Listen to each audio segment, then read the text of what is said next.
Hai semuanya, perkenalkan nama saya Desi Kristina. Saya adalah mahasiswa Fakultas Hukum Universitas Jambi dengan NIM D118220. Video ini merupakan pembunuhan tugas perancangan kontrak kelas A, di mana dosen pengampunya adalah Bapak Ageng Triganda Sayuti, SH MKM. Baiklah, saya akan membahas dan menjawab pertanyaan yang diberikan oleh Bapak Ageng. Yang pertama, apa yang dimaksud dengan kontrak? Apakah kontrak sama dengan perjanjian?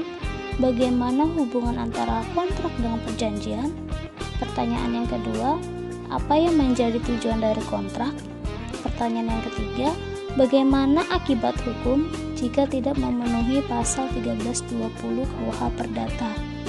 Pertanyaan yang keempat, bagaimana kekuatan hukum dari kontrak baku?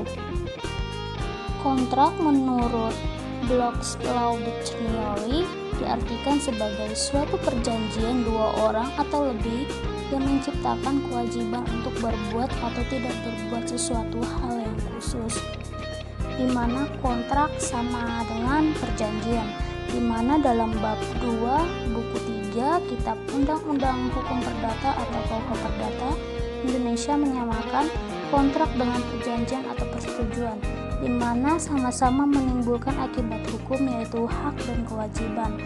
Nah, hal tersebut secara jelas terlihat dalam judul bab 2 buku 3 KUH Perdata, yakni perikatan yang lahir dari kontrak atau persetujuan. Definisi perjanjian terdapat di dalam pasal 1313 KUH Perdata, yang artinya perjanjian adalah suatu perbuatan di mana satu orang atau lebih mengikatkan diri terhadap satu orang atau lebih. Dan hubungan kontrak dengan perjanjian adalah sangat mengikat dan saling berhubungan, di mana seseorang sebelum melakukan kontrak antar kedua belah pihak harus melakukan perjanjian dan adanya kata setuju atau sepakat sehingga mengikat dan terjadinya suatu kontrak.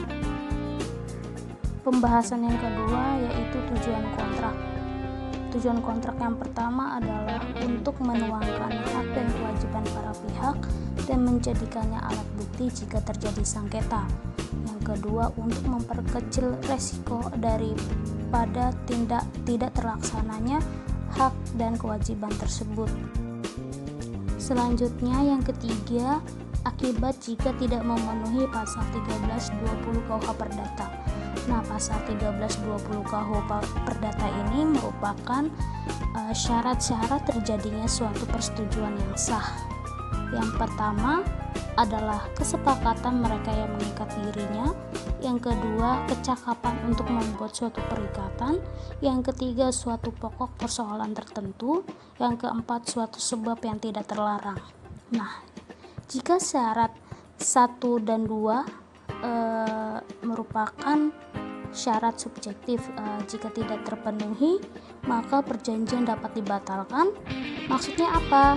Di mana salah satu pihak memohonkan pembatalan sampai dengan adanya pengadilan atas permohonan pembatalan. Nah, syarat ketiga dan 4 merupakan syarat objektif, di mana jika tidak terpenuhi maka sejak semula dianggap tidak pernah terjadi adanya perjanjian tersebut. Selanjutnya, kekuatan hukum dari kontrak baku.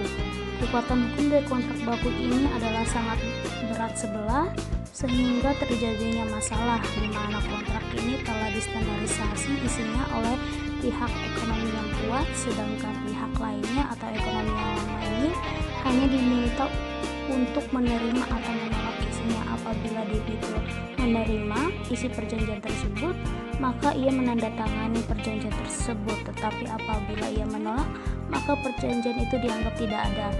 Tetapi dalam praktiknya seringkali debitur membutuhkan uang, hanya mendatangi perjanjian tersebut tanpa dibacakan isinya, di mana dalam standar kontrak yang telah ditentukan telah diatur jelas dan rinci.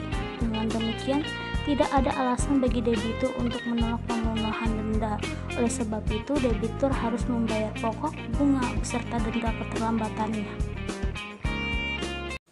Setelah saya memberikan jawaban dari tugas Bapak Ageng, semoga apa yang saya jelaskan bermanfaat buat kalian semua. Terima kasih.